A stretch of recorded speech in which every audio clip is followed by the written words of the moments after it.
Bien, muy buenos días. Un placer estar acá con ustedes de nuevo en esta jornada de sábado en la mañana, en la que vamos a leer y a seguir leyendo nuestro texto de O lo uno o lo otro de Kierkegaard. Estamos leyendo los estadios eróticos inmediatos o el erotismo musical, que es el segundo texto que compone el libro de O lo uno o lo otro, el primer fragmento. Recordemos que el libro se divide en dos grandes partes, en sentido estricto son como dos libros.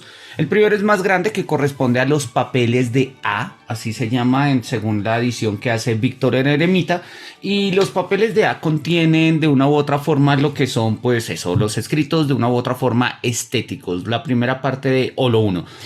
Los papeles de B van a tener los textos de lo que nosotros llamamos pues el estadio ético, y pues eso los miraremos cuando lleguemos allá. Entonces, bien, un placer estar acá con ustedes. Veo que ya tenemos varias personas conectadas. Saludo a Sandra, un gusto que estés por acá, Sandra. Juan Felipe Moncayo, muchas gracias a ti por tu participación, por todo tu apoyo y toda tu ayuda, Juan Felipe. Joseph Alexander Fraire, que nos acompaña desde Centroamérica, si mi memoria no me falla, es desde El Salvador, creo. Entonces, bueno, bienvenidos. Y yo creo que, bueno, vamos arrancando. Y bueno, vamos entonces, habíamos leído los dos primeros estadios, recordemos que así se llama el texto, los estadios eróticos inmediatos, y pues, bueno, pues básicamente son tres, ¿no? ¿Por qué son tres? Básicamente porque surgen de una reflexión dialéctica, ¿no? Eso lo vamos a mirar más adelante, ya lo hemos adelantado, pero lo vamos a mirar un poco más adelante. Ahora tenemos, digamos, dos grandes estadios vistos, o sea, hemos visto dos grandes estadios. El primero, de hecho, acá lo decía y por eso lo tengo acá, ¿sí? Si se recuerda que el deseo está presente en los tres estadios, puede decirse que en el primer estadio está determinado como un deseo que sueña, en el segundo como un deseo que busca y en el tercero como un deseo que desea. Recordemos básicamente cómo lo habíamos descrito, ¿no?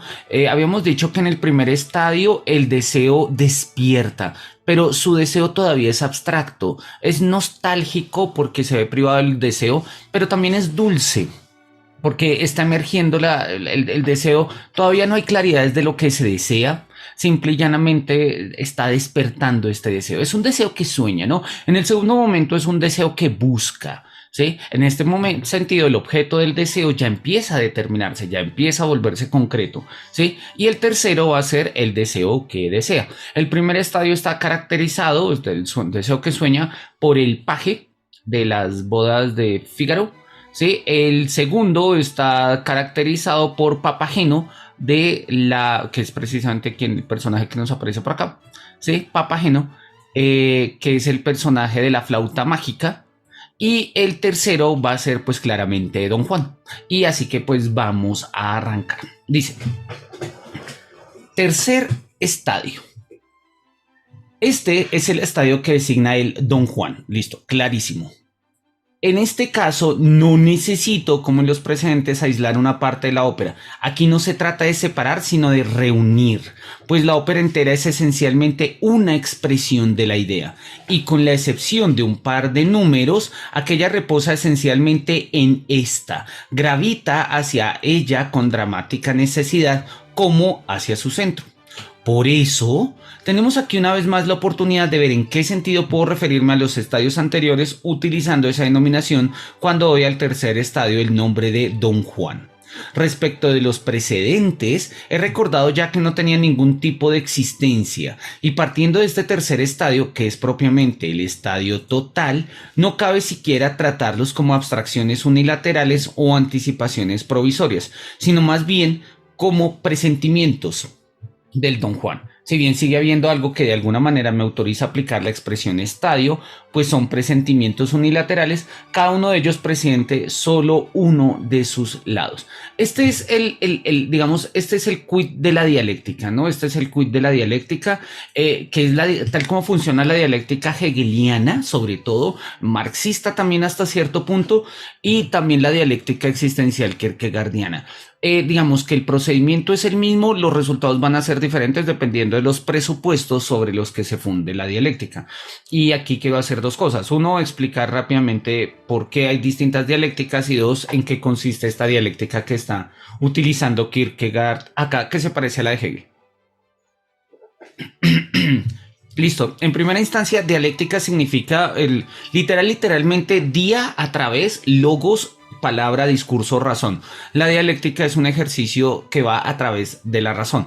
La forma clásica de la dialéctica era la contraposición de los opuestos, ¿no? O la oposición de los contrarios, como ustedes lo quieran llamar, que ya aparecía en Heráclito, que Platón trabajaba, ¿no? Y por eso el pensamiento dialéctico es parte fundamental de la filosofía, porque implica entender la realidad en términos de oposiciones, que es una primera forma de sistematizar la realidad. Así que pues si hay un arriba hay un abajo, si hay un blanco hay un negro, y si hay un oscuro hay un iluminado, etc. Esa forma de dialéctica fue altamente criticada ya desde la antigüedad por Aristóteles, porque Aristóteles consideraba que había algo ilógico en ella. O sea, era dialéctica. De hecho, Aristóteles va a poner la dialéctica no en la lógica, sino en la retórica. Hablar en términos de contraposiciones es muy chévere, es muy fácil, le ayuda a uno a convencer a la gente, pero puede haber problemas. Como por ejemplo cuando nosotros hablamos en términos de, mira, hay dos personas en el mundo, los que se mantienen fieles en las dificultades y los que no. Ok, eso es una dialéctica un poco cutre como nos va a mostrar Aristóteles, pero es una dialéctica, o sea, nos ayuda a organizar la realidad en contraposiciones. La dialéctica clásica era una dialéctica, repito, de opuestos. Aristóteles se da cuenta que es insuficiente porque los criterios de oposición son intuitivos y no demostrativos. ¿Qué quiere decir eso? Que si yo pongo arriba, abajo, pues lo estoy asumiendo como, digamos, formas absolutas, formas puras. Lo opuesto de arriba no es abajo, lo opuesto de arriba es lo no arriba. Y lo no arriba puede ser lo abajo, lo en diagonal, a la derecha, a la izquierda. Eso es lo no arriba. Sí, y precisamente esa es como un poco esta dimensión dialéctica. Entonces, lo que va a afirmar Hegel posteriormente, armando esta dialéctica, que él quiere que también sea lógica, es cómo la dialéctica recupera precisamente esta contraposición, ¿sí? O sea, no solamente decir que arriba es lo opuesto de arriba es abajo, sino que lo opuesto de arriba también es lo a los lados, en diagonal y más, o sea, lo no arriba, o lo opuesto del blanco no es negro, sino lo no blanco. Ello va generando una indeterminación en el objeto, pero lo real es que siempre que hay una arriba hay una abajo, y en la medida en que hay una arriba y hay una abajo hay una a los lados, etcétera, etcétera, etcétera. O sea, lo real, lo concreto, siempre se da en términos de una totalidad. Hegel lo dice de muchas maneras y lo dice de manera explícita. La verdad está en el todo, nunca en la parte. ¿Sí? Entonces yo puedo tomar las cosas en sí mismas, abstrayéndolas, tratando de entenderlas por sí mismas, y tiene sentido, pero son abstracciones, y en tanto abstracciones, pues digamos que estoy quebrando un poco la realidad, ¿no? Hegel pone el ejemplo muy claro con el tema, digamos, del derecho. Entonces él dice, voy a pensar el derecho en sí mismo, el derecho abstracto. ¿Y qué significa el derecho abstracto? Pues significa pensar el derecho al margen de la religión, de la historia, de la política, de la economía, de la sociedad, de las costumbres, de nuestros usos, de la literatura, ya el derecho como en sí mismo. Y pues sí, eso se puede hacer y es genial y hay abogados que lo hacen, etcétera. Pero eso es abstracto, porque el derecho no es eso. El derecho es todo eso en la realidad de nuestras religiones, de nuestras políticas, de nuestras tradiciones, de la literatura, de la censura. Ahí es donde está el derecho. Entonces, precisamente esta es como la consideración de la dialéctica. Kierkegaard parte exactamente del mismo punto. Kierkegaard considera que la realidad vuelve a estar en la totalidad, en este caso en la totalidad del estadio, y en este caso es claramente la dialéctica, digamos, del deseo. Si bien podríamos hablar de un deseo que despierta o de un deseo que busca, el deseo es concreto y real cuando desea. Cuando desea. Y nosotros podríamos decir, no, mira, es que hay dos tipos de deseos. Bueno, sí, eso funciona dialécticamente en términos retóricos, pero la realidad del deseo se da justamente en pues digamos, en la realidad existencial del desear. ¿Listo? Eso porque vamos a mirar que más adelante esta aclaración va a ser clave, precisamente porque es el tercer estadio. Sigamos. La contradicción del primer estadio consistía en que el deseo no podía tener objeto alguno, pero sin haber deseado se encontraba en posesión de su objeto y por eso no podía llegar a desear. En el segundo estadio, el objeto se muestra en su multiplicidad, pero puesto que el deseo busca su objeto en esa multiplicidad, no tiene en sentido profundo objeto alguno. No está determinado todavía como deseo. En Don Juan, en cambio, el deseo está absolutamente determinado como deseo. Es en sentido intensivo y extensivo la unidad inmediata de los dos estadios anteriores. El primer estadio deseaba de manera ideal, lo uno. El segundo deseaba lo particular bajo la determinación de lo múltiple. El tercer estadio es la unidad de estos. El deseo halla en lo particular su objeto absoluto, desea lo particular de manera absoluta. En ello consiste la seducción de la que tendremos que hablar de aquí en adelante. En este estudio, por tanto, el deseo es absolutamente sano, victorioso, triunfante, irresistible y demoníaco. Es interesante porque pues nosotros tenemos una connotación acá un poco complicada, pero pues tiene todo el eco, ¿sí? De esta caracterización del deseo, ¿no? El deseo en términos de lo que es sano, o sea, perdón, el deseo es absolutamente sano, victorioso, triunfante, irresistible y demoníaco. Si nosotros recordamos en los primeros de Absalmata, ya había una reflexión sobre el deseo a través de la figura de Aladín. Sí, que es una especie de metáfora, ¿no? Entonces Aladín, según en Mil y una noches, se encuentra una lámpara, ¿sí? Bueno, donde sale el genio Aladín, precisamente es el genio, no me acuerdo cómo se llama el que encuentra la lámpara. Bueno, sí, por Sandra, experta en Disney, de pronto si nos ayudas, gracias. O alguien, ¿no? Entonces, cuando surge la metáfora, la idea de Aladdin, precisamente Kierkegaard dice, como historia es bonita, pero lo interesante ahí es pensar la naturaleza del deseo, pensar el deseo. La filosofía tradicionalmente se ha dedicado a pensar la razón, las estructuras, ¿sí? Aquello de lo cual podemos demostrar y deducir, pero el deseo está un poco al margen de la filosofía. Eso es una tesis que va a ser muy común en el siglo XIX, gracias al romanticismo, la va a compartir Kierkegaard, la va a decir también Schopenhauer, y pues ya en el siglo XX va a ser una de las tesis fundamentales, ¿no? Una de las tesis fundamentales de Lyotard, por ejemplo. Lyotard en su texto ¿Qué es filosofía? Va a decir ¿por qué filosofar? Va a cambiar la pregunta de por qué filosofar por la pregunta de por qué desear. Filosofía, miremos a ver si tengo por acá el texto a la mano. No sé, creo no me aparece. Bueno, si ahorita me aparece, lo mostramos. Entonces, repito, la tesis de Lyotard va a ser muy en el sentido, pues, muy kierkegaardiano, ¿no? Transformar el objeto de la filosofía en el objeto del deseo. Que va a ser algo que va a hacer también Vattel, que va a ser también algo que va a hacer Foucault, en general, Foucault no, que va a ser también Deleuze, etcétera, etcétera, etcétera. ¿Sí? Eso lo podríamos mirar nosotros de muchas maneras. Kierkegaard pues es un eslabón en esta cadena. Por eso no debe olvidarse aquí desde luego, no se trata del deseo de un individuo particular, sino del deseo como principio. Se trata del deseo como principio, determinado espiritualmente como aquello que el espíritu excluye. Esa es la idea de la genialidad sensual, tal como la hemos señalado también en lo precedente. La expresión de esa idea es el Don Juan. Y la expresión del Don Juan es, a su vez, lisa y llanamente la música.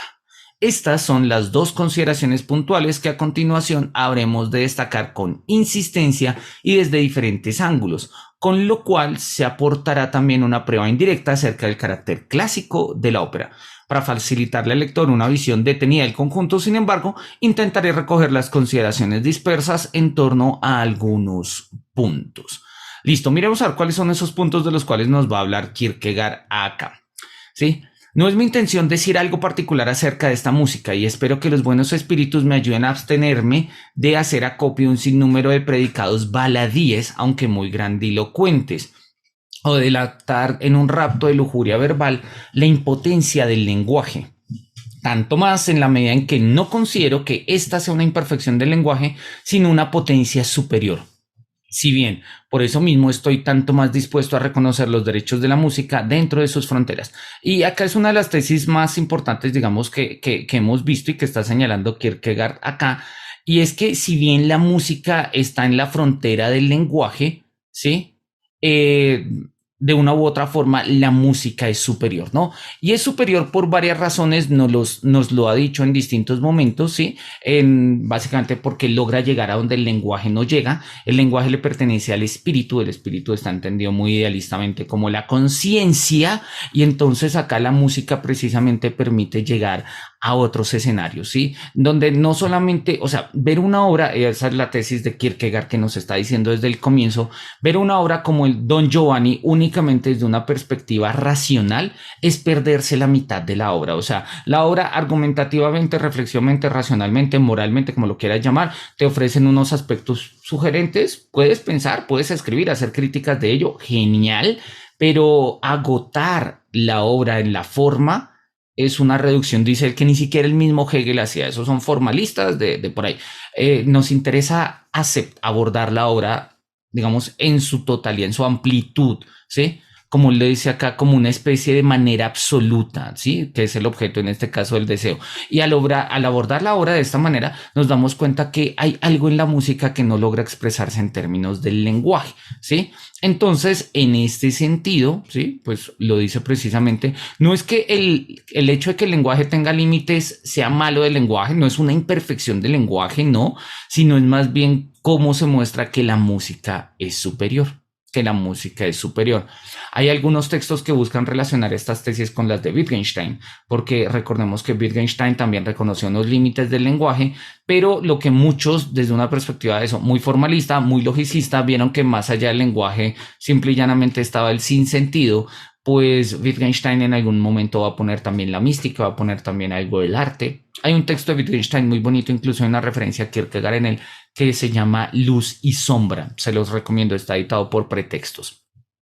Bien, lo que haré, por el contrario, será por una parte iluminar la idea desde todos los ángulos posibles, así como la relación entre aquella y el lenguaje, o sea, entre la música y el lenguaje, para de esa manera ir ciñendo el territorio en el que la música tiene su morada, como espantándola para que se abra paso sin que yo mismo pueda, sin embargo, decir nada más acerca de ella cuando se hace escuchar, sino tan solo escuchad, ¿sí? Y es algo muy bonito porque es una premisa muy del siglo XIX, que hay cosas que no deben demostrarse, hay cosas que no se demuestran, hay cosas que se muestran, ¿sí? Pero no se demuestran. Gilson, un poco más a comienzos del siglo XX, 1915, 1920, va desde la parte metafísica y muy neotomista, va a pelear justamente contra todos estos idealistas que estaban tratando de demostrar la existencia del mundo, y él decía, no, el mundo no se demuestra, el mundo se muestra, ¿sí? Esa es la idea de la evidencia. Tratar de demostrar la intuición o tratar de demostrar la evidencia, pues nos lleva un poco a ciertos problemas. Y es la misma idea de Kierkegaard con la música. La música no hay que explicarla, no hay que demostrarla, hay que mostrarla. Claro, mostrarla para nosotros hace parte de, digamos, la expresión hace parte del campo semántico de lo visual. Entonces, pues utilizando una palabra, pero se entiende el sentido del campo semántico de lo auditivo, pues no mostramos la música, sino que decimos escuchad. Creo que de esta manera habré hecho lo máximo que la estética es capaz de hacer. Otro asunto es saber si lo lograré o no. Solo en un sitio particular habrá un predicado que, como una orden de arresto, haga algún señalamiento, pero no olvidaré ni permitiré que el lector olvide que el hecho de tener en la mano una orden de arresto no significa en modo alguno que uno ya haya cogido al sujeto en cuestión. En su momento se hablará también de la estructura total de la ópera, de su construcción interna, pero eso a su vez se hará también de manera tal que, lejos de ponerme a gritar a viva voz, oh bravo, not Gott blitz, bravísimo, ¿sí? Como densa noche Dios brilla, o Dios blitz, es de brillo, de rayo, me limitaré a incitar a lo musical para que se muestre, ¿sí? Me limitaré a incitar a lo musical para que se muestre. Y creo que de esa manera habré hecho lo máximo que en sentido puramente estético puede hacerse en relación a lo musical. Lo que haré, por tanto, no será ofrecer un largo comentario a la música que, por otra parte, no puede contener otra cosa que incidencias subjetivas e idiosincrasias y solo puede remitirse a algo análogo en el lector. Ni siquiera un comentarista tan refinado, tan reflexivo en sus expresiones y tan polifacético como el doctor Joto ha podido evitar que su interpretación, por una parte, degenere en mera palabrería, cuando se supone que emularía la riqueza armónica de Mozart, o que suene como un eco apagado, una descolorida copia de la magnífica exuberancia tonal de Mozart, ni evitar que Don Juan, por otra parte, llegue a ser a veces más de lo que es en la ópera, que llegue a ser un individuo reflexivo y que otras veces llegue a ser menos de lo que es. Esto último, desde luego, es así porque a Giotto se le ha escapado el rasgo profundo y absoluto del Don Juan. El Don Juan es para él tan solo la mejor de las óperas, pero no es cualitativamente diferente de las demás. Y cuando uno no ha discernido ese rasgo con la omnipresente seguridad de la mirada especulativa, no puede hablar de manera digna y justa acerca del Don Juan, por más que, en el caso de haberlo discernido, habría sido capaz de decir al respecto cosas mucho más magníficas y preciosas, y ante todo, más verdaderas que las que dirá quien se atreve a hablaros aquí. Yo, por el contrario, no cesaré de rastrear lo musical a partir de la idea de la situación, etc. No cesaré de prestarle oídos, y cuando ya haya hecho que el lector sea lo bastante receptivo en sentido musical como para creer que está escuchando música, pese a no estar escuchando nada, consideraré cumplida mi tarea. Me impondré silencio, le diré al lector y me diré a mí mismo, escucha. ¿Sí? Entonces, acá tenemos como el plan de Kierkegaard, lo que él nos quiere decir, y me parece muy sugerente, ¿sí? Y vean ustedes que pues básicamente es la misma premisa. Él dice, mira, yo no me voy a desgastar en una cantidad de, sí, o sea, en un largo comentario de palabras sobre la música. No, eso no es lo que voy a hacer. Lo que voy a hacer es más bien rastrear lo musical a través de la idea, de la situación, de cómo se va articulando, desarrollando, etcétera, ¿sí? Hasta que la sensibilidad se despierta en el lector a tal punto que crea que está escuchando la música aun cuando no la esté escuchando. Y en ese momento yo ya me voy a quedar callado y le voy a decir, sigue escuchando, sigue escuchando. O sea, la música va a ser la que te va a seguir diciendo lo que hay que escuchar. Sí, no son mis palabras. No hablo, no es un saber de verdad el que estoy poniendo acá. Sí, no es como decía Nietzsche, de Platón burlándose de yo, Platón, soy la verdad. No, Kierkegaard no quiere establecerse acá como verdad ante nada, simple y llanamente está motivando nuestra capacidad de escucha. Oh genios benévolos, protectores de todo amor inocente, a vosotros encomiendo todo mi ánimo. Vigilad que los laboriosos pensamientos sean dignos de su objeto. Templad mi alma para que resulte un instrumento bien afinado. Haced que las delicadas brisas de la elocuencia soplen sobre ella. Dadme la bendición y la confortación de los estados de ánimo fecundos. Oh espíritus justos que guardáis las fronteras del reino de la belleza. Cuidad que no obre yo en perjuicio del Don Juan, debido al confuso entusiasmo y al celo ciego de transformarlo en cualquier otra cosa. Cuidad que no lo empequeñezca, que no haga de él algo diferente de lo que en realidad es, a saber, lo más alto. Oh espíritus poderosos que sabéis tocar el corazón de los hombres, asistidme para que pueda atrapar el corazón del lector, no en las redes de la pasión o con las intrigas de la elocuencia, sino en la eterna verdad del convencimiento. Listo, tenemos entonces acá nuestra, digamos, como la evocación que hace Kierkegaard invocando a los genios benévolos y protectores para evitar que él ande por caminos sinuosos, ¿sí? Pues él mismo tiene la duda de saber si lo logrará o no. Yo creo que es una duda plausible y que todos nosotros deberíamos poder poner en nuestras tesis de pregrado, de maestría e incluso doctorado. Bien, él dijo que nos va a hablar de dos aspectos, ¿no? Él dijo que nos va a hablar de dos principios, lo tenía acá.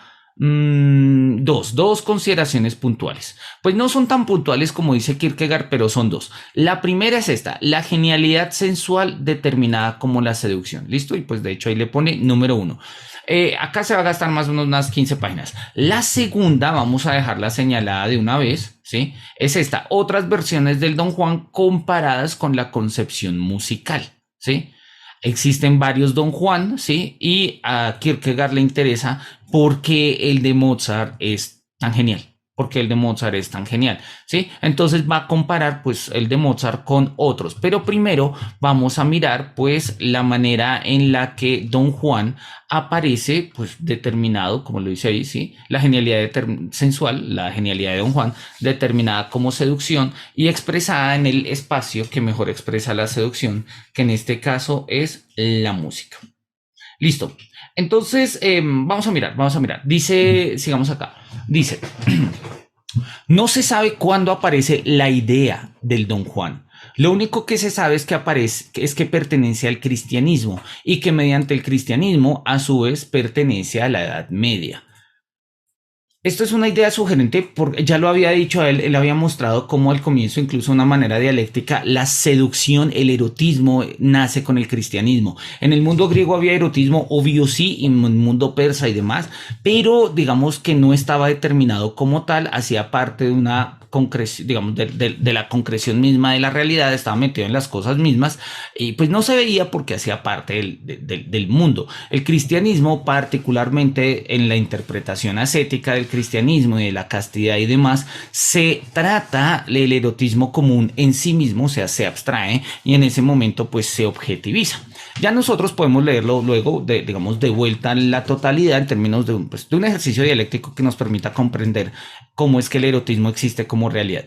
Pero Kierkegaard insiste en que esta idea del erotismo surge precisamente con el cristianismo, repito, como idea, no como práctica. Y en este sentido, pues una expresión, llamémoslo así, una encarnación del erotismo es, o la idea de Don Juan, pues pertenece precisamente al cristianismo y muy seguramente hace parte de la Edad Media, ¿no? Aun si no fuese posible seguir con mínima certeza el desarrollo de la idea hasta llegar a ese periodo histórico de la conciencia humana, la observación de la índole interna de la idea no dejaría lugar a dudas. La Edad Media es en general la época de la representación, por un lado de manera consciente y por otro de manera inconsciente. La totalidad está representada en un individuo particular, de tal modo, sin embargo, que hay un solo aspecto que está determinado como totalidad y que por tanto se pone en manifiesto en un individuo particular y por eso lo es a la vez de algo más y de algo menos de un individuo. Junto a ese individuo hay entonces otro individuo que representa de manera igualmente total el otro aspecto del contenido de la vida. Por ejemplo, el caballero junto al escolástico, el clérigo junto al lego, etc. Aquí la grandiosa dialéctica de la vida está siempre ilustrada por individuos representativos que por lo general aparecen en pareja y enfrentados el uno al otro. La vida se presenta siempre solo sub una especie y no se presiente la gran utilidad dialéctica que mantiene en unidad la vida utraque especie.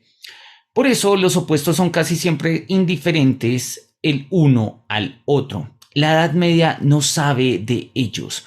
Así, ella misma, subrayemos eso. Así, ella misma realiza de modo inconsciente la idea de la representación, pero solo una consideración posterior podrá ver la idea que hay en ella. Allí donde la Edad Media propone a su propia conciencia un individuo como representante de la idea, pone junto a él y en relación con él otro individuo. Esa relación es por lo general una relación cómica, en la que sucede como si uno de los individuos compensara la desproporcionada grandeza del otro ante la vida real. ¿Sí? Entonces me gusta esta idea, no la recordaba. Así el bufón junto al rey. Fausto junto a Wagner, Don Quijote junto a Sancho Panza, Don Juan junto a Leporello. Esa estructura es esencialmente propia de la Edad Media, ¿sí? Recordemos incluso, sí, las típicas figuras del caballero, en este caso el escudero, ¿no? Don Quijote y Sancho Panza. Hay una versión muy sugerente de esta dualidad que presenta Diderot en su obra...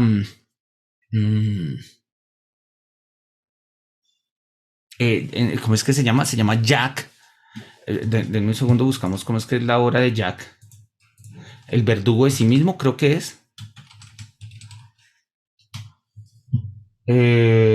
Jack el fatalista. Jack el fatalista es la obra. Compartamos acá rápidamente. Jack el fatalista, ¿no? Jack el fatalista y su amo, ¿sí? Es una novela de Denis Diderot, es una novela satírica escrita en el siglo XVIII, donde desde una perspectiva de la psicología analiza el tema del libre albedrío y el determinismo, ¿no? Son dos personajes, están ambientados como en estas tradiciones muy medievales de los viajes de caballería, ¿no? El viaje de Jax y su amo mientras viajan a caballo, y pues el amo, ¿sí? Que se considera de una u otra forma pues un tipo ilustrado, pues Jax es un fatalista, considera que en el fondo no hay libertad, que todo está determinado, y bueno, en fin, vale la pena echarle una mirada. Es un cuento leído en clave cómica. Si nosotros lo miramos a profundidad, realmente es trágica, porque pues nos habla de o sea, es Jax, que es el esclavo, digamos, ¿sí? O o el siervo, como lo quieran llamar acá, sí, ve de una manera completamente determinista y carente de libre albedrío su vida, mientras que su amo lo ve completamente de una u otra manera. Y nos recuerda precisamente a la figura del Quijote. No estoy seguro, creo que alguna vez vi un artículo que comparaba ambas obras, la de Diderot y la de Don Quijote. Pero bueno, valdría la pena echarle una mirada. Vamos a dejarlo acá simplemente llanamente como referencia y volvemos al texto. La idea pertenece, por tanto, a la Edad Media. Y en esta, a su vez, no pertenece a un poeta determinado. Es una de esas ideas primigenias que, con autóctona originalidad, han surgido del universo de la conciencia de la vida popular. La Edad Media debió tomar como objeto de consideración la escisión, o sea, la ruptura entre la carne y el espíritu que el cristianismo trajo al mundo, y con ese fin tomar como objeto de intuición cada uno de los poderes de pugna.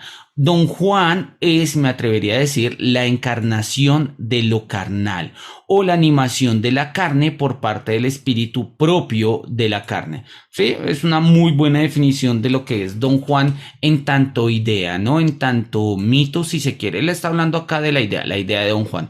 Y sí, me parece que es una muy buena definición, ¿no? La idea de Don Juan es precisamente la idea de la encarnación de lo carnal.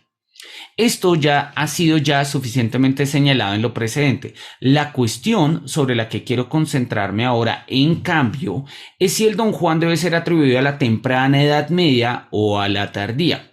Su relación esencial con lo caballeresco es algo que cualquiera puede notar. Así pues, o bien Don Juan es la discordante y mal comprendida anticipación de lo erótico que vio la luz gracias al caballero, o bien lo caballeresco no es todavía sino un opuesto relativo con respecto al espíritu, de manera que solo cuando la brecha de la oposición se hizo más profunda, solo entonces apareció Don Juan como lo sensual que está en contra del espíritu, tanto en la vida como en la muerte. Bueno, es una... digamos, es obviamente una intelectualada de Kierkegaard, ¿no? Pero que tiene sentido en la medida en que, pues, de los estudios historiográficos y literarios, saber si Don Juan, que parece provenir de la Edad Media, no parece provenir del mundo antiguo, y en el mundo moderno ya arranca, el mundo moderno arranca con mitos de Don Juan, con varios, ¿sí? El más conocido, pues, el del convidado de piedra, de Tirso de Molina, ya en el siglo finales del, pues, comienzos de la modernidad, en el siglo XVI-XVII, y demás. Y hay versiones de Don Juan hasta la fecha, ¿no? Nuestras actuales versiones de Don Juan tienen forma de, no sé, tienen formas de James Bond y tienen otro tipo de formas, pero es el mismo mi tema de Don Juan, ¿no? Sí, que es básicamente la encarnación, pues, de la carne. Sí, de hoy incluso creo que James Bond es más bien del siglo pasado, habría que mirar una más del mundo contemporáneo.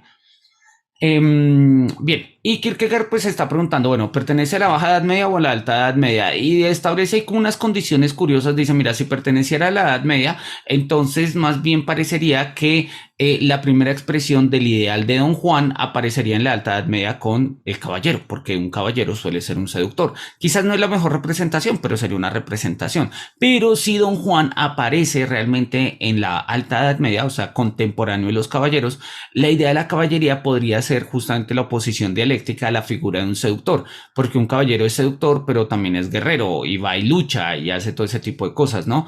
Como lo podemos ver en una de mis novelas de caballería favoritas, se las recomiendo, El Caballero del León. Voy a compartir acá rápidamente el... Ay, yo leí la versión de Alianza, sí, de Chrétien de Troyes. la leí hace mucho tiempo. Miremos a ver acá, Caballero del León, Alianza Editorial. Tal cual yo leí bueno, pero está en Editorial Ciruela. Todo lo que sea Editorial Ciruela vale la pena, sobre todo en términos de caballería. Yo me leí El Caballero del León de Chrétien de Troyes. Es bellísimo, es bellísimo. Nos cuenta la historia de Yvain, el Caballero del León. El tipo está luchando una cantidad de aventuras, ¿sí?, para digamos, acumular suficiente honor para llegar a donde su amada, o para ser digno de una amada, y pues después de todas las aventuras se hace digno de una amada, y cuando ya se hace digno del amor de una amada, pues se queda con ella y se niega a irse de nuevo a aventuras. Y la amada está como, oye, pues muy chévere tenerte en la casa, pero por favor, tú eres un caballero, tienes que ir a luchar, tienes que ir a expandir mi fama, tienes que ir a vencer en torneos y vencer monstruos, y sí. Y pues dedicarle todas esas victorias públicamente a mi nombre. Y entonces él dice, bueno, está bien, y luego se le olvida regresar donde la amada. En fin, es toda esta tensión precisamente entre caballería y seducción, ¿no? Que es la que establece Kierkegaard en este segundo punto, y que queda claramente patente en la novela El Caballero del León de Chrétien de Troyes. Si no se la han leído, ahora en la semana de receso, sí, pues en la mayoría de instituciones acá en Colombia tenemos, instituciones educativas tenemos semana de receso, vale la pena, ¿sí? Se la leen es una novela como unas 120 páginas, pero se la puede leer una en 2 sentadas. Uno se la lee en 2 sentadas, es encantadora, es encantadora. Bien, eso es lo que está diciendo ahí Kierkegaard, ¿no? O si Don Juan proviene de la Edad Media, proviene de la Alta o de la Baja Edad Media, y pues eso tiene como sus consecuencias.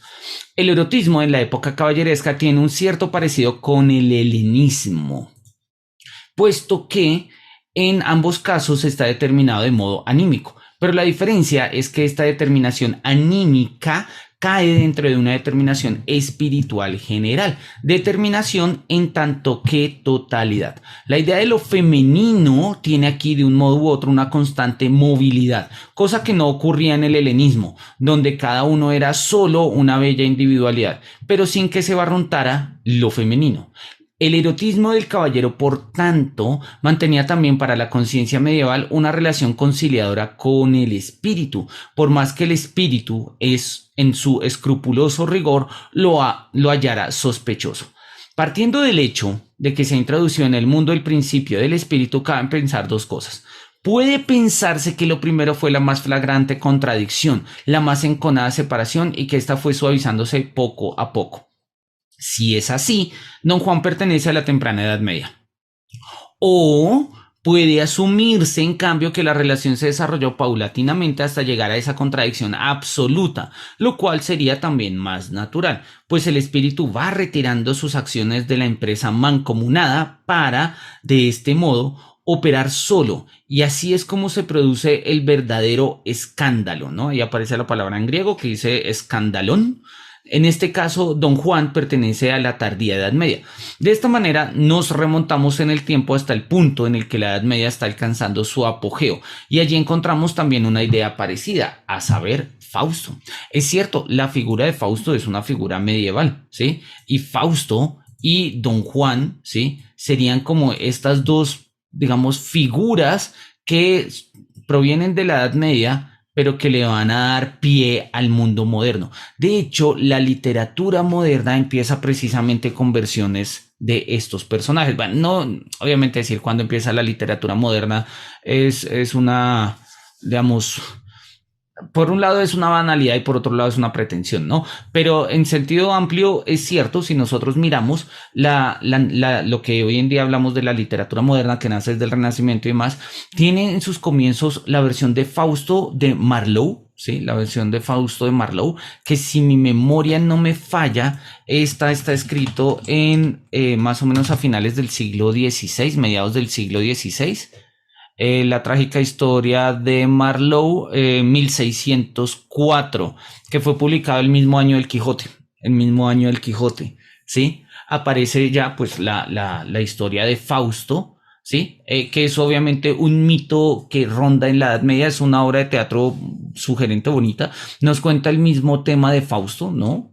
Que es básicamente la idea de una persona que le vende el alma al demonio a cambio de conocimiento, ¿no?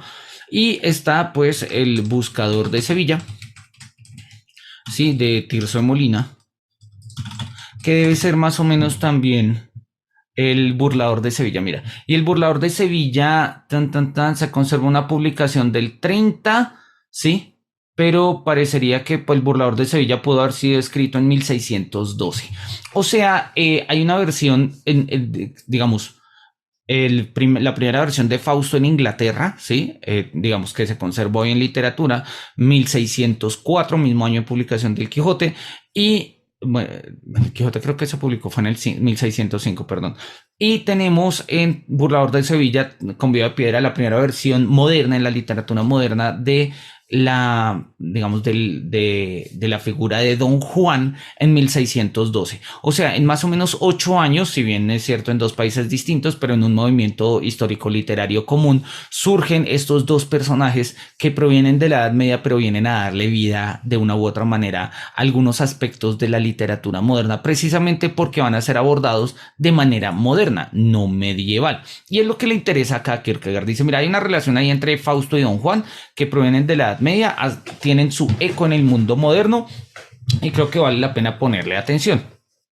En cuanto al espíritu, lisa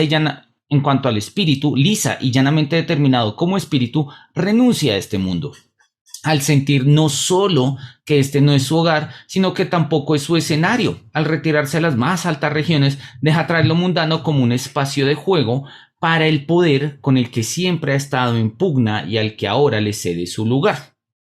En cuanto el espíritu se desvincula de la tierra, la sensualidad se muestra con todo su poder. No tiene nada que objetar a esa modificación y advierte incluso la ventaja de su separación.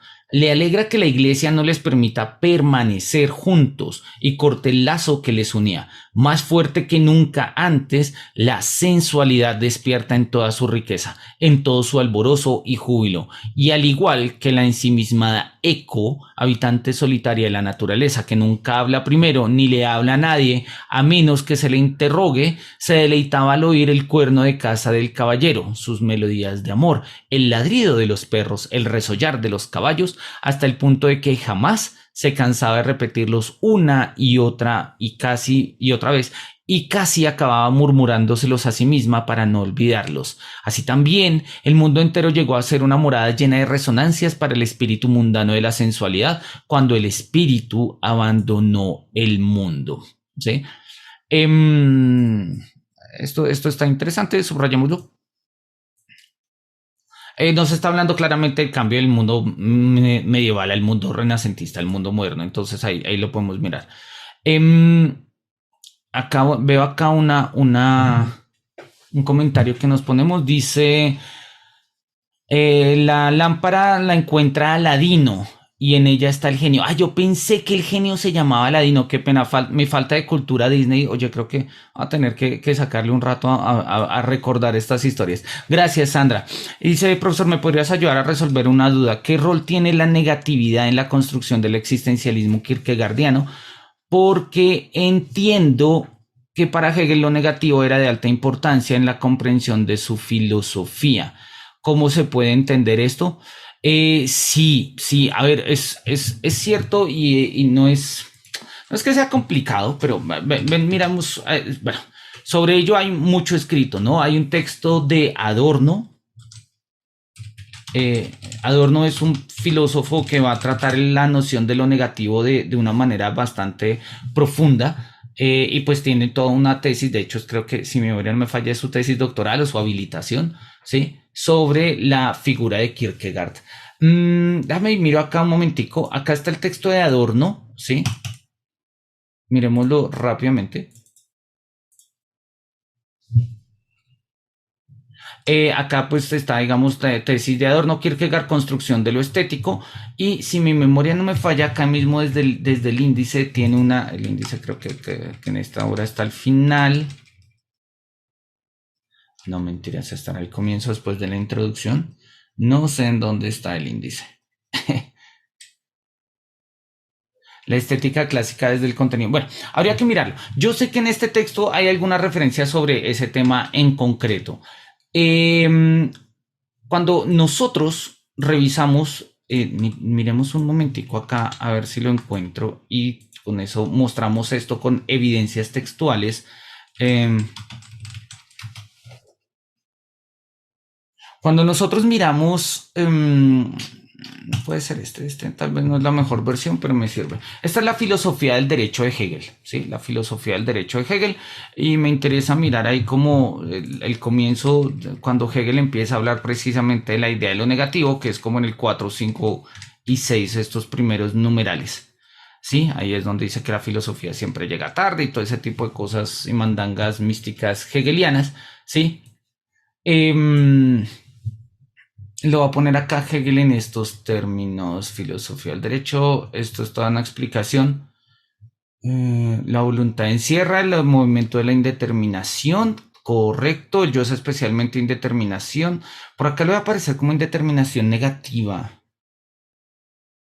Bueno, te lo voy a explicar así muy puntualmente y luego buscamos las referencias porque ahora me está haciendo quedar mal el texto, ¿listo? Pero en resumidas cuentas, ¿de qué se trata esto? Bueno, uno, si quieres darle una mirada al texto de Adorno, muy seguramente si pones ahí el texto de negatividad, no tiene el OSR. Bueno, luego te lo paso para que lo podamos mirar.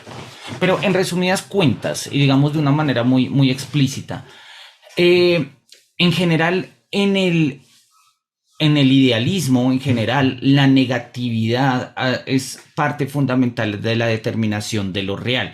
Eso ya lo había visto Spinoza cuando reconoce que toda negación es una determinación. ¿Qué significa eso? Significa que cuando nosotros hablamos de, no sé, por ejemplo, ¿sí? Cuando yo hablo de lo no intelectivo, ¿sí?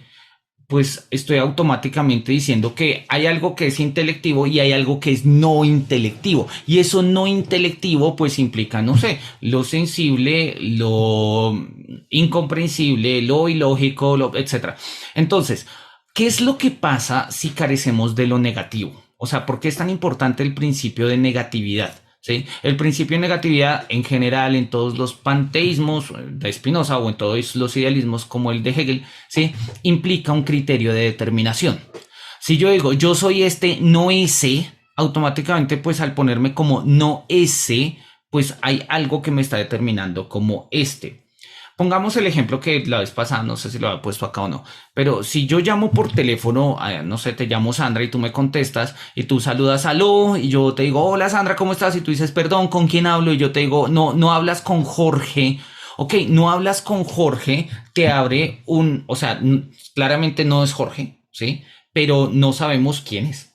Entonces, la negatividad me ayuda a mí a determinar, pero al mismo tiempo me indetermina. O sea, determina en términos de lo negado, pero pues indetermina en términos precisamente de lo negado. Volvemos sobre el ejemplo, ¿sí? Lo blanco se entiende gracias a lo no blanco y lo no blanco es lo verde, lo rojo, lo negro, lo amarillo, etcétera. Qué pasaría si careciésemos de negatividad? ¿Qué pasaría si careciésemos de negatividad? ¿Qué pasaría si todo lo que viésemos fuese blanco? Blanco, blanco, blanco, blanco, ¿sí? O sea, no blanco brillante, no blanco mate, no, blanco, todo blanco, absolutamente, completamente blanco, ¿sí? Pues prácticamente se nos perdería pues la complejidad o sea, perderíamos la visión, perderíamos la visión, porque no podríamos ver profundidades, no podríamos ver bordes, no podríamos ver, porque precisamente para ello necesitamos que lo blanco digamos, colinde con lo no blanco, ¿sí? Bien sea porque haciendo todo blanco hay un matiz, hay un brillo, hay una esquina, hay un algo, ¿sí? Pero si lo único que nosotros pudiésemos ver es una blancura infinita, ¿sí? Así estuviera la realidad determinada como tal, ¿sí? Salvo que cromáticamente fuese blanco, puede que la realidad la pudiésemos experimentar en otros términos táctilmente, olfativamente y tales, pero visualmente no la veríamos. La negatividad tiene un criterio fundamental en la determinación. Esto que es válido para Spinoza, que es válido para Hegel, también es válido para Kierkegaard. Lo que pasa es que para Hegel la dialéctica se resuelve en negaciones de negaciones, de negaciones, de negaciones, de negaciones, hasta que nosotros tenemos pues como un sistema total donde hemos superado la totalidad de negaciones posibles, ¿sí? Y hemos llegado a un saber absoluto. Para Kierkegaard, precisamente el punto es que esa negatividad no, digamos, no es tan salvable. Más bien existe en cuanto se mantiene en tensión. Y de hecho así lo dice en el Tratado de la Desesperación, que se llama La enfermedad mortal. En la enfermedad mortal, Kierkegaard, de hecho, al comienzo del texto, precisamente insiste en ello. Kierkegaard va a mostrar, dice, ¿qué es el espíritu? O sea, dice, ¿qué somos nosotros? El ser humano. Y dice, el ser humano es espíritu. ¿Y qué es el espíritu? El espíritu es tensión, va a decirlo él así de entrada. ¿Y qué significa tensión? Mira, acá está, miremos las primeras páginas.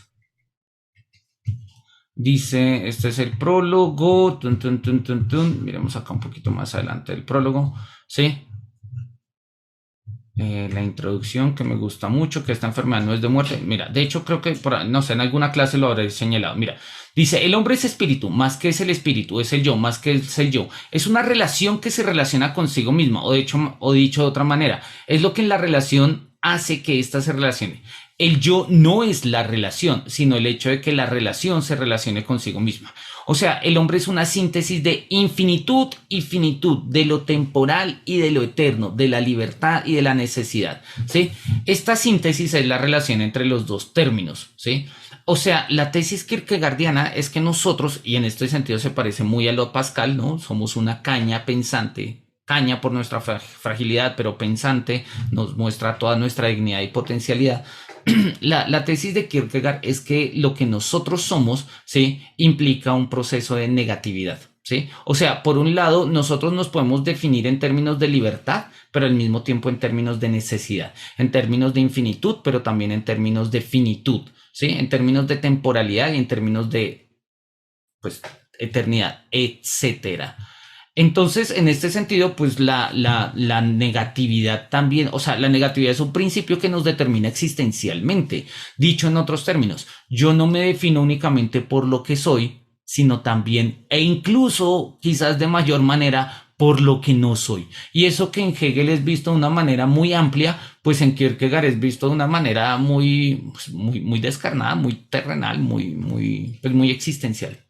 ¿Listo? Ah, bueno, ahí escribiste que gracias. Sí, listo. Sí, igual, pues más o menos sobre eso creo que creo que el texto de Adorno, repito, tiene más ideas.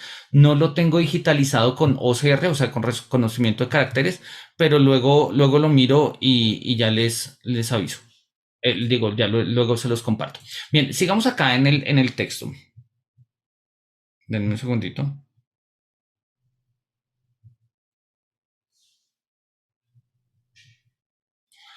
Listo, sigamos acá. En la Edad Media se hablaba mucho de una montaña que no se encontraba en ningún mapa, la montaña de Venus. Es la sede de la sensualidad. Allí encuentra esta su salvaje satisfacción, pues es un reino, un estado. En ese reino no tiene cabida el lenguaje, ni la serenidad del pensamiento, ni los laboriosos logros de la reflexión. Allí no se escucha otra cosa que las voces elementales de la pasión, las campanadas del placer y el ruido salvaje de la embriaguez. Allí tan solo se goza en un eterno tumulto. El primogénito de ese reino es Don Juan. Con ello no está dicho todavía que sea el reino del pecado, pues hay que captarlo en el instante dado que se expresa con indiferencia estética. Solo cuando la reflexión se haga presente, solo entonces se mostrará como el reino del pecado, pero entonces Don Juan habrá muerto, entonces la música calla y solo queda la desesperada obstinación que impotente vocifera contra aquella, pero que no cobra consistencia alguna, ni siquiera en los tonos. Es interesante y lo hemos mencionado, la idea de que el cristianismo haya creado el erotismo como dinámica, ¿sí?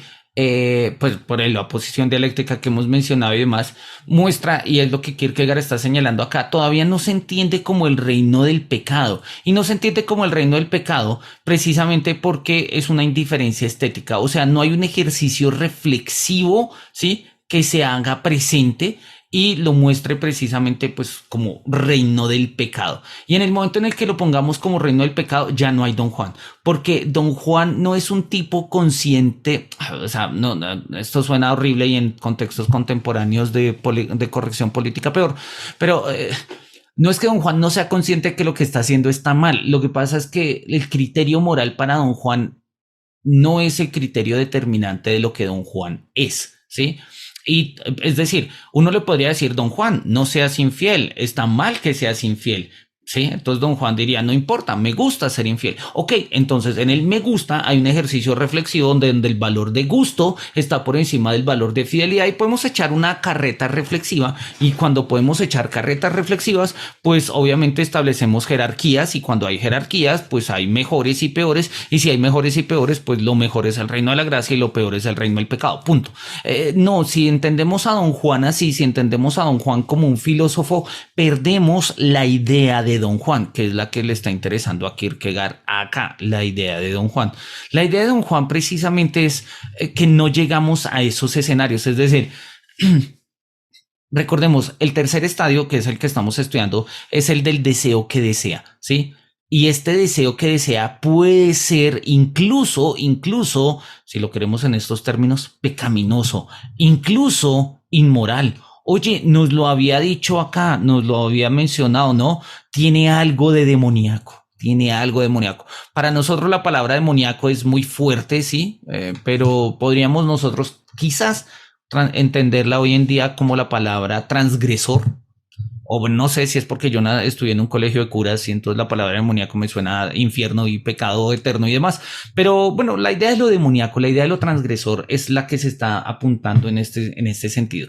¿Y de qué se trata? Pues precisamente se trata de ello, de que en el momento del deseo, en el momento del puro deseo, o sea, irreflexivo deseo, en el momento del deseo, no hay espacio para, o sea, no se ha dado el espacio para una reflexión, ¿sí? Kierkegaard, y en este sentido va a compartir una tesis similares con Nietzsche. Nietzsche la lleva por otro lado, pero van por el mismo camino. Nietzsche considera que uno de los problemas del mundo moderno o en general del ser humano, específicamente el mundo moderno, es que ha reducido todo a un ejercicio de comprensión racional. Nietzsche no lo dice en estos términos, pero podríamos entenderlo. Es algo así como si la razón hiciera metástasis en la vida humana. Entonces todo tiene que ser racional. Bueno, de hecho, esa es la tesis de Hegel. Todo lo real es racional. Todo tiene que ser racional. Todo tiene que ser racional, ¿no? Entonces, ¿por qué estás soltero? ¿Por qué estás soltera? ¿Por qué estás en pareja? ¿Por qué no? ¿Por qué quieres salir a tomar este viernes? ¿Por qué no quieres salir a tomar este viernes? ¿Sí? ¿Por qué llegaste con guayao? ¿Por qué no llegaste con guayao? O sea, como que hay que justificarlo tan absolutamente todo, ¿sí? Como que de una u otra forma la razón, eso pues hizo metástasis y digamos, se llevó la totalidad de la experiencia humana, a tal punto que pues ya no hay un lugar para algo que no sea racional. Y cuando, digamos que hoy en día, cuando nosotros tratamos de abrir espacios digamos, no de irracionalidad, sino de arracionalidad, o sea, de un espacio donde no tenga lugar la razón, vamos a vivir en otros sentidos, no sé, en el término del deseo, pues nuevamente se pueden ver como juicios y criterios metarracionales o que quieren llevar la razón a esos escenarios y entonces tenemos, no sé, premisas de autenticidad, por ejemplo, sí, es que no está sobrando de una manera auténtica y parecería que estuviésemos nuevamente bajo un imperio de una razón, pero una razón muy extraña, no es una razón liberadora, termina siendo más bien una razón alienante, ¿no? Que es un poco la idea de Adorno y de Horkheimer en la dialéctica de la ilustración cuando hablan de una razón instrumentalizada y creo que es un poco lo que pasa, ¿no? Cuando nosotros decimos es la expresión del deseo, es la expresión del deseo, lo deseo en tanto deseo y no voy a discurrir sobre ello porque no estoy haciendo teoría del deseo, estoy deseando. Sí, estoy deseando. Una cosa es diferente, es hablar del deseo y otra es desear. Sí, y en este sentido, pues parecería que es ilegítimo desear si no se hace una teoría del deseo. Entonces, repito, en la medida en que haya una teoría del deseo, pues surgen jerarquías, lo deseable o lo menos deseable o lo mejor deseable, etcétera. Y en ese sentido, pues lo mejor se considera como lo santo, lo peor se considera como lo demoníaco. Entonces, una teoría del deseo que como teoría es reflexiva, pues siempre mostrará el deseo como el reino del pecado. Y precisamente lo que dice Kierkegaard y me gusta y por eso la insistencia, en ese momento don Juan habrá muerto, ¿sí? Y la música calla, porque en el momento en el que nosotros nos ponemos a teorizar sobre el deseo ha muerto, el deseo o sea, o lo hemos disecado, ¿sí? Digamos, no podemos ver el deseo desde una perspectiva puramente racional del deseo. Hoy en día, en el siglo XX y XXI, hay otras perspectivas más psicológicas, más neurológicas, incluso, que nos permiten hablar de esto, pero creo que pasa lo mismo, ¿no? Creo que muchas veces pasa lo mismo. En fin, juzgar, ¿qué es lo que nos está diciendo acá? Juzgar a Don Juan en términos de bondad o maldad, ¿sí? Es pues básicamente una mala comprensión de lo que estamos abordando. Cuando la sensualidad se muestra como aquello que debe ser excluido, como aquello con lo que el espíritu no quiere vincularse, pese a que no ha promulgado todavía su juicio acerca de ella ni la ha condenado, lo sensual toma esa forma. Es lo demoníaco de la indiferencia estética. Bueno, lo acabamos de mencionar. Es lo demoníaco de la indiferencia estética. Es solo cosa de un instante. Pronto todo habrá cambiado y también la música habrá cesado. El Fausto y el Don Juan son los titanes, los gigantes de la Edad Media, que no difieren de los de la antigüedad por la grandiosidad de sus esfuerzos, sino por el hecho de encontrarse aislados, por no constituir una unidad de fuerzas que solo en virtud de la unión resultaría revolucionaria, ya que toda la fuerza está reunida en ese único individuo. Don Juan es la expresión de lo demoníaco definido como sensual. Fausto, la expresión de lo demoníaco definido como lo espiritual, que el espíritu cristiano excluye. Sí, tal cual. Entonces, pues, en este sentido, como esto sigue hablando de ellos, pues bajémoslo hasta acá. Ambas ideas guardan una relación esencial entre sí y se parecen mucho, y hasta cabría esperar que tuvieran también en común el hecho de haber sido recogidas en una leyenda. Tal es el caso del Fausto, como se sabe. Existe una novela popular cuyo título es suficientemente conocido. Tenemos acá la página, la nota 47. ¿Cuál era? La nota 47, en la nota 47 nos habla de probable referencia a, no tengo ni idea, esto está en danés, el mundialmente conocido alquimista y aprendiz del hechicero Dr. Juan Fausto, su pacto con el diablo, su admirable vida y su espantoso final. Copenhague sin año de edición. Ok. Bueno, y acá nos estaba el tema de las montañas de Venus que se conocen desde la primera mitad del siglo XV, particularmente desde el poema Der Tannhäuser, recogido en Des Knaben Wunderhorn, ¿sí? El cuerno mágico de la juventud, antiguas leyendas alemanas. Hoy en día el monte de Venus, que repito, como lo decía Kierkegaard acá, en su momento hacía referencia a una montaña que no aparecía en ningún mapa, pero que era una montaña de placer a la cual pues se aventuraban los viajeros para disfrutar de la vida. Hoy en día pues hace parte, digamos, es una forma de denominar digamos no anatómicamente, pero una parte anatómica del cuerpo femenino, ¿no? Que está pues básicamente ligada a la parte genital, ¿no? Entonces, bueno, es como las referencias que pueden aparecer ahí. Bien, volvamos al texto y miremos.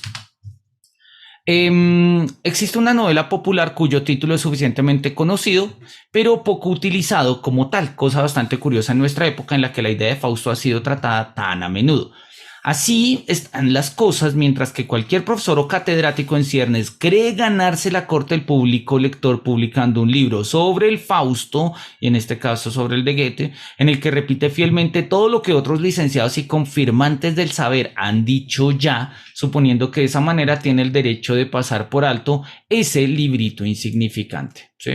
Es una tesis y todavía pasa, ¿no? Todavía pasa. A veces en los congresos de filosofía, entre más repitamos lo que los otros están diciendo, mejor, ¿sí? Incluso eso se mide, es lo que hoy en día llaman cuartiles, ¿sí? Entonces, si yo entre más citaciones tenga yo, mejor profesor soy. Y entre mi artículo más citaciones tenga y más cite a otros artículos que también están siendo altamente citados, mejor. Pues bueno, pues no sé si es por medir lo miden, pero creo que digamos la profundidad del espíritu, la profundidad existencial de nuestra vida puede ir por otros horizontes, ¿no? No les cabe en la cabeza que algo tan bello y verdaderamente grande sea común a todos, que cualquier recadero lo consiga en donde la viuda de Tribler o en los puestos de las pregoneras de la Plaza de Cañas, bueno, son referencias locales, y se lo lee a sí mismo a media voz en el mismo momento en que Goethe escribe su Fausto. Y la verdad es que ese libro popular merece que se le preste atención, pues tiene ante todo eso que se ensalza como una propiedad excelente en los vinos, tiene su bouquet.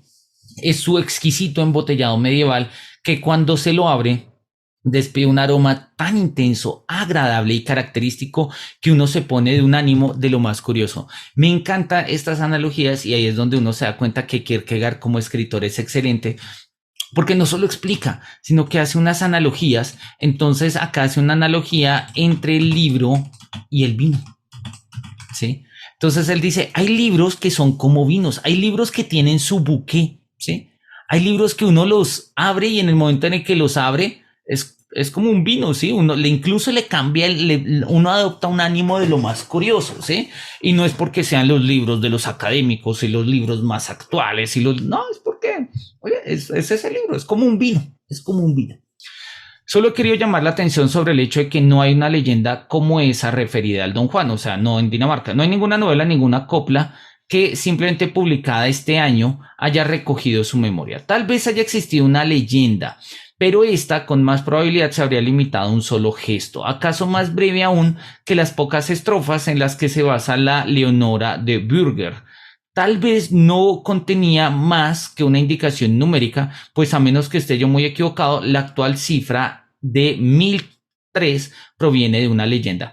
Esta es una cifra en la que se supone que Don Juan había conquistado 1003, 1003, ¿cómo se dice? Amantes, ¿no? El número 53, perdón. ¿Dónde estoy? No, acá.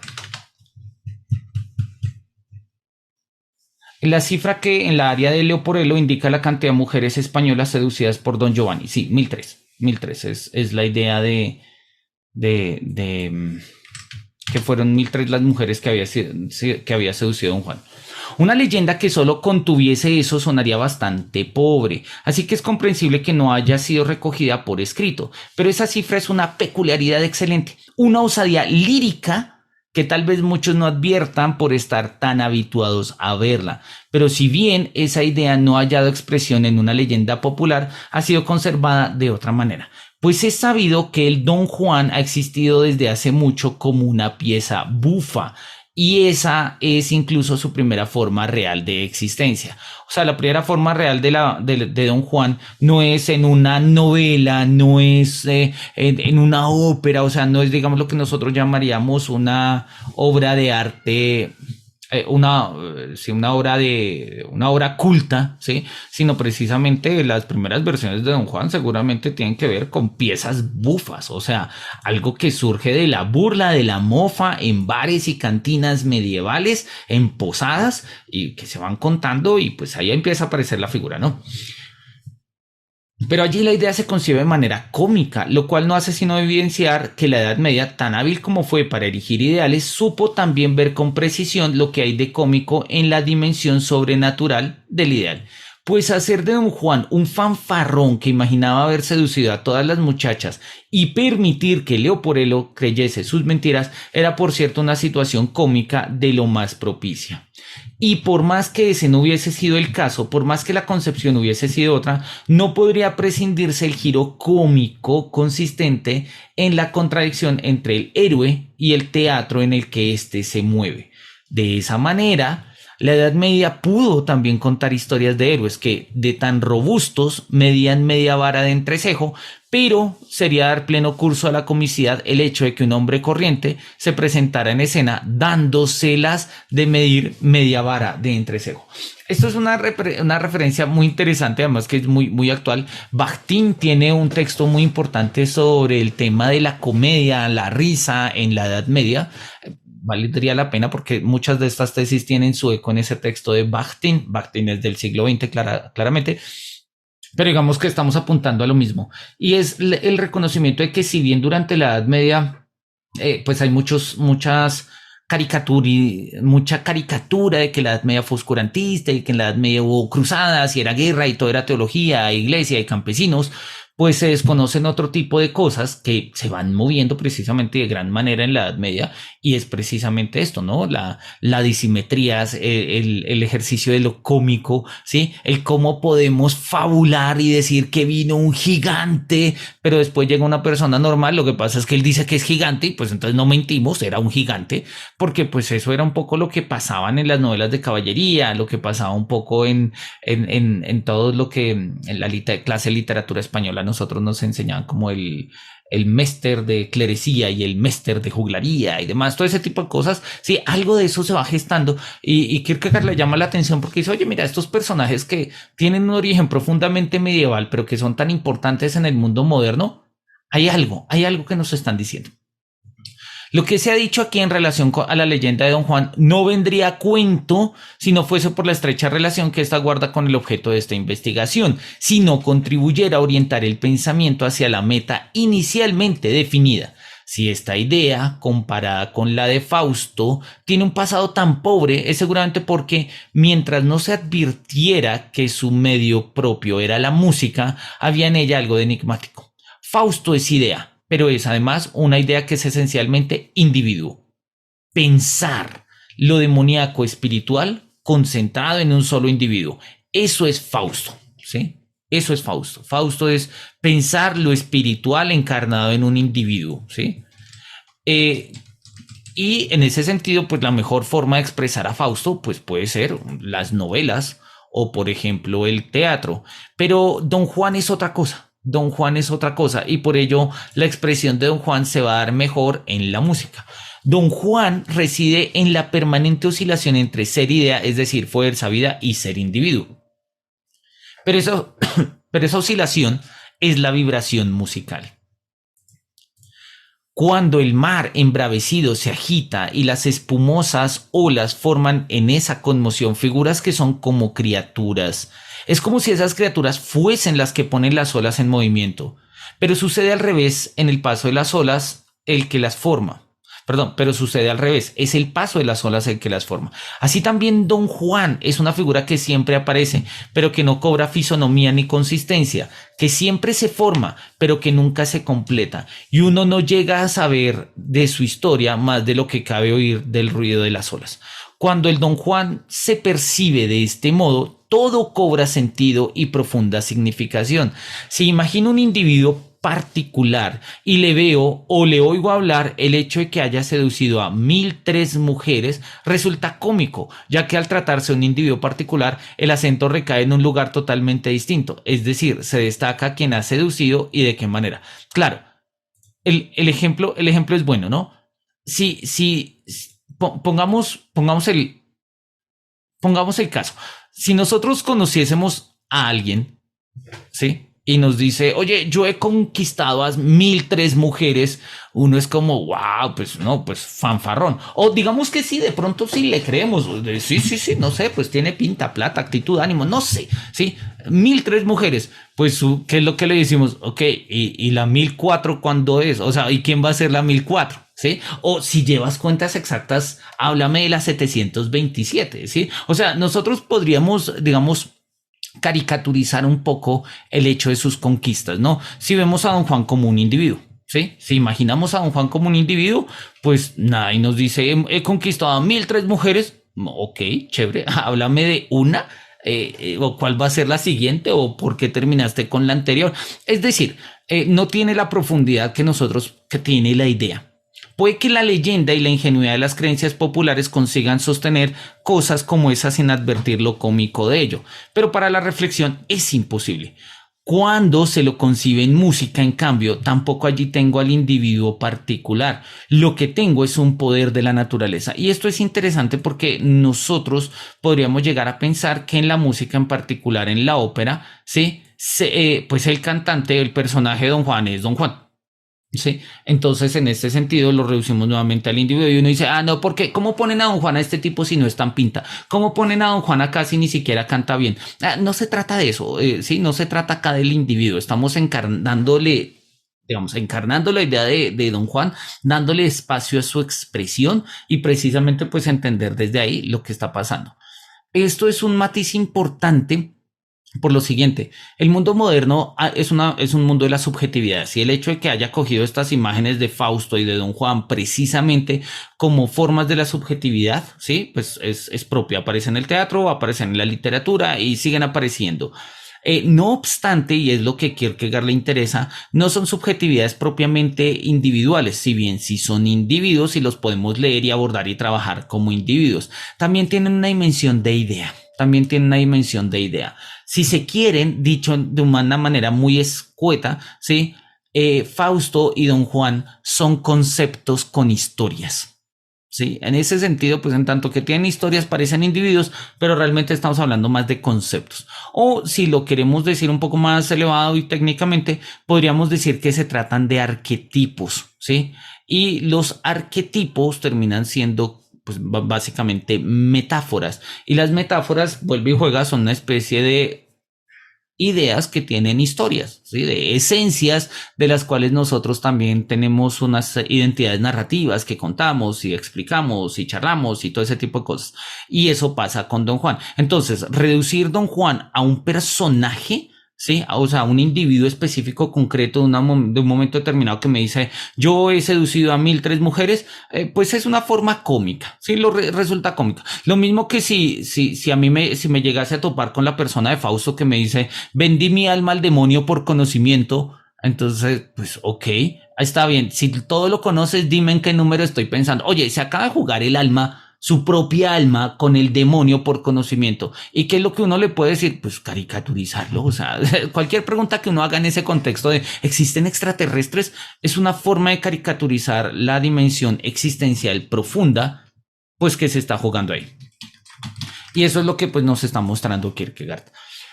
Repetimos, cuando se lo concibe en música, en cambio, tampoco allí tengo al individuo particular. Lo que tengo es un poder de la naturaleza.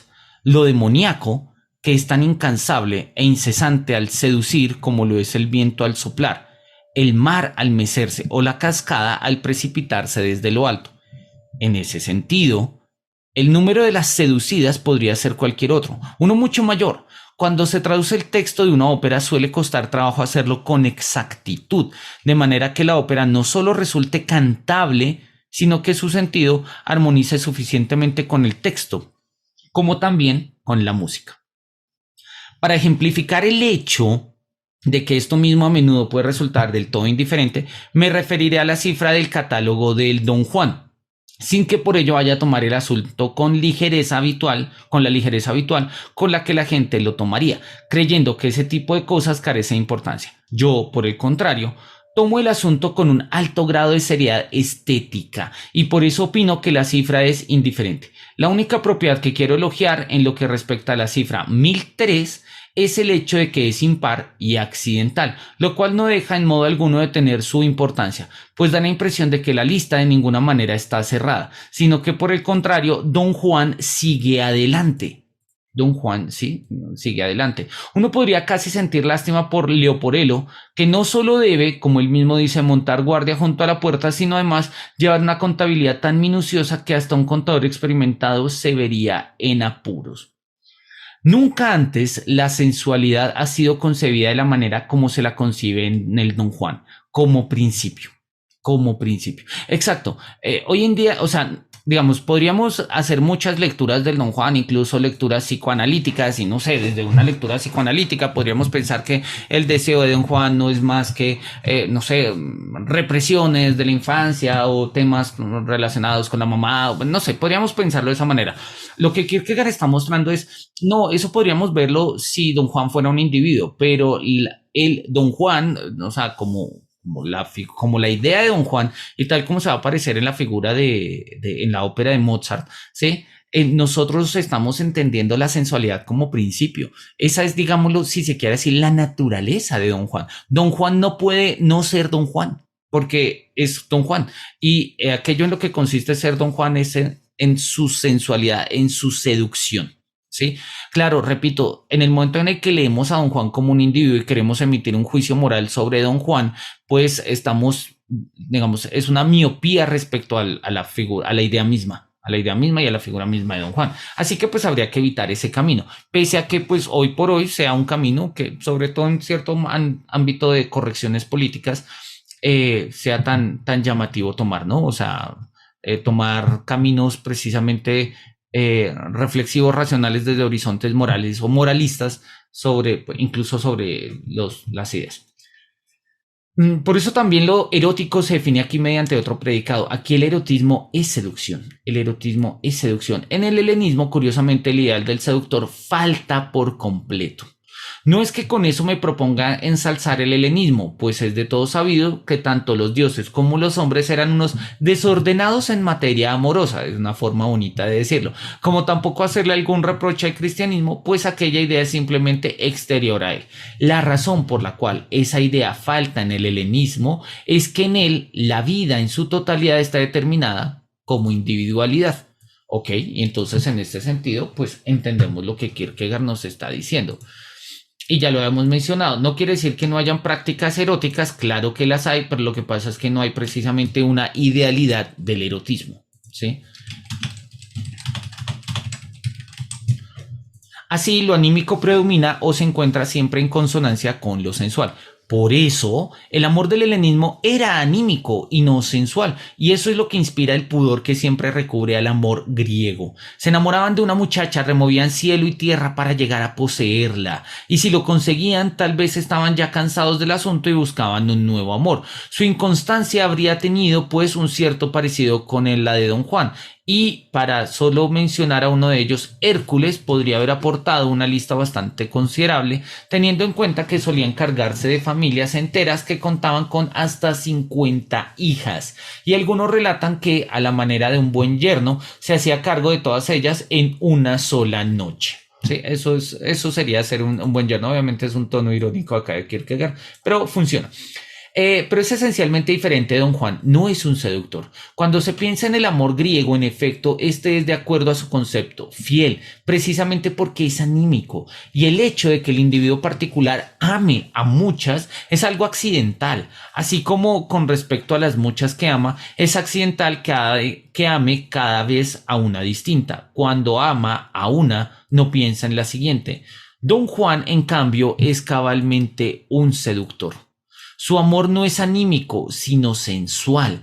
Y según el concepto del amor sensual, este no es fiel, sino absolutamente infiel. No ama a una, sino a todas, es decir, las seduce a todas, pues existe solo en el momento, y el momento, pensado conceptualmente, es una suma de momentos, y así llegamos al seductor.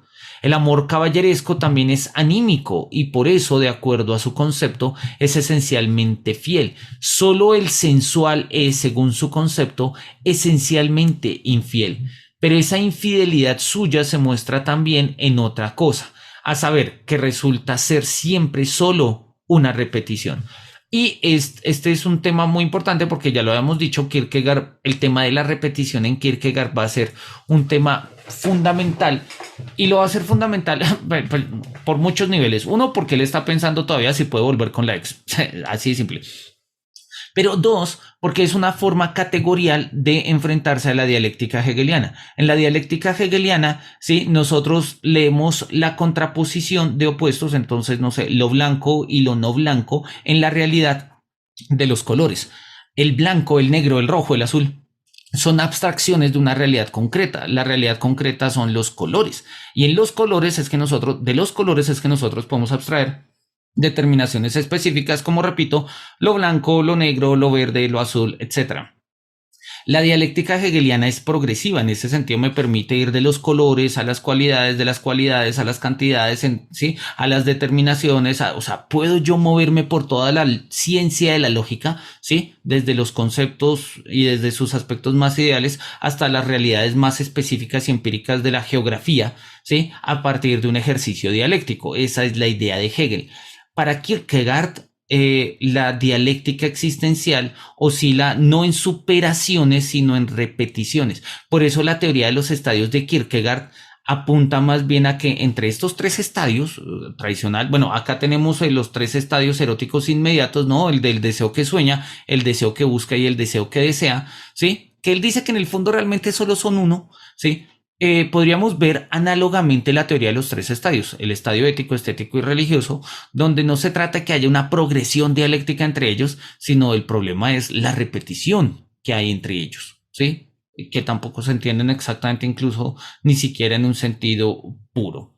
Bien, vamos a leer, bueno, acá esto sigue, va a seguir bastante, entonces creo que vamos a leer, vamos a terminar de leer esta página y luego retomamos, ¿sí?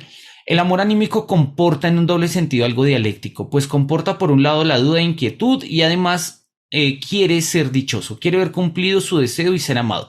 El amor sensual no tiene esa preocupación, ni siquiera un Júpiter estaría seguro de su victoria, y eso no puede cambiar, él tampoco desearía que cambiara. No es así en el caso de Don Juan, que sigue el proceso más corto y debe siempre pensarse como absolutamente victorioso. Debe pensarse como absolutamente victorioso. Esto que podría parecer una ventaja para él es en realidad una carencia. Por el otro lado, el amor anímico tiene también otra dialéctica, a saber, que también es diferente en relación a cada individuo particular que es objeto de amor. En eso reside su riqueza, la plenitud de su contenido.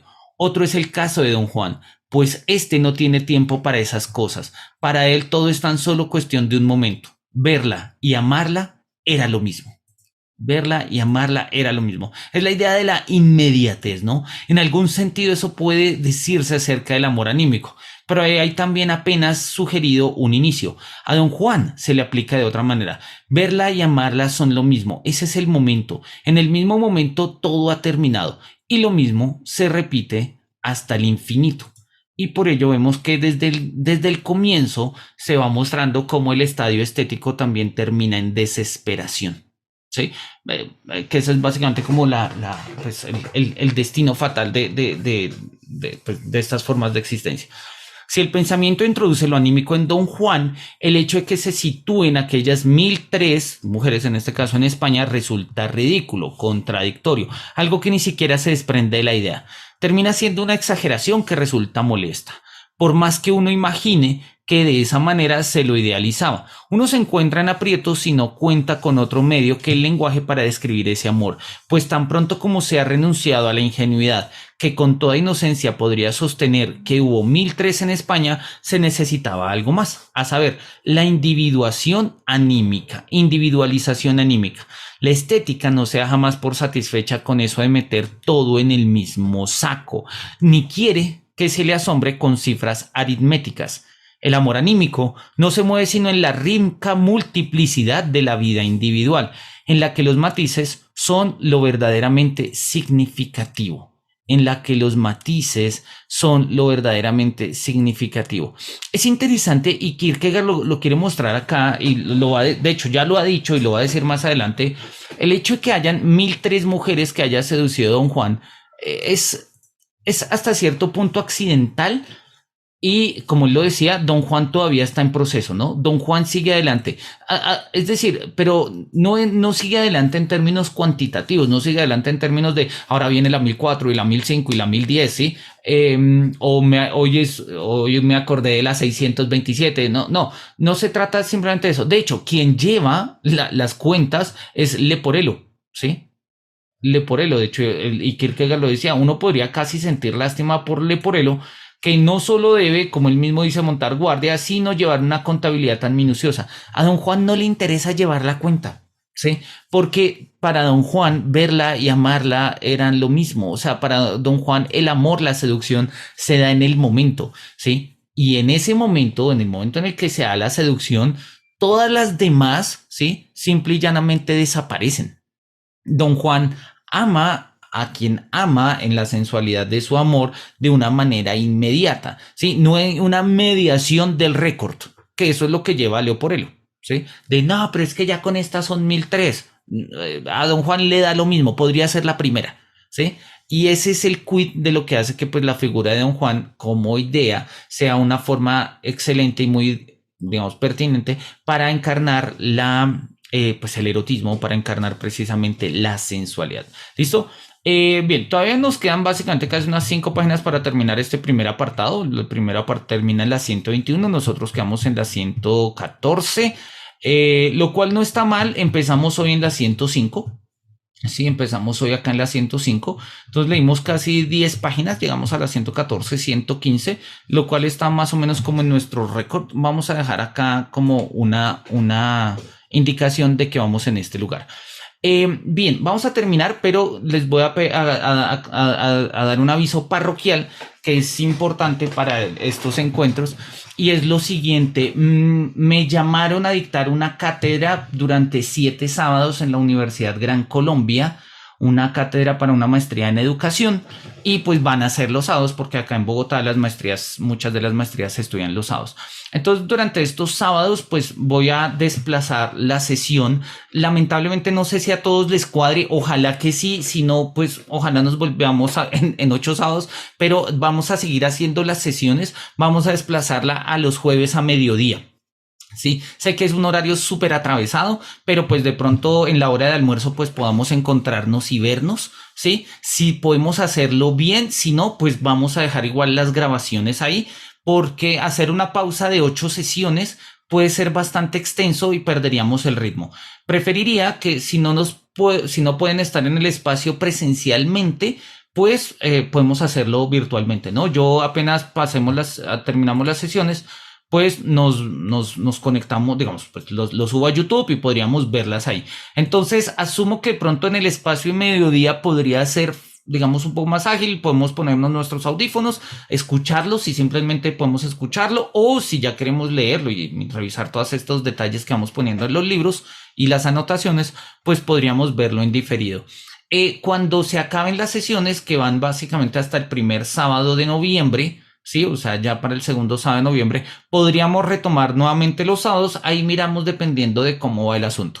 En el transcurso de esta semana yo les escribiré entre martes y miércoles recordándoles nuestra próxima cita el jueves y repito, el próximo sábado pues no nos veríamos porque tengo este compromiso académico que pues la verdad me llena de ilusión. Ustedes, la mayoría de ustedes me ha conocido como docente y pues saben que me encanta la docencia, ¿no? Y poder tener el espacio de trabajar en una maestría, es una maestría en educación, me parece muy sugerente porque pues bueno, es como ampliar horizontes y pues reflexionar desde otras perspectivas. Nos veremos el jueves si pueden, si no, nos seguiremos viendo ahí por internet. Muchísimas gracias por su apoyo y por toda la compañía que me brindan en estos momentos. Y pues nada, estamos conectados ahí en redes y les deseo un feliz fin de semana. Muchas gracias, Juan Felipe, por tu compañía, Sandra también. Muchas gracias, Joseph, y les deseo lo mejor. Que los cielos nos miren con su beneplácito y hasta pronto.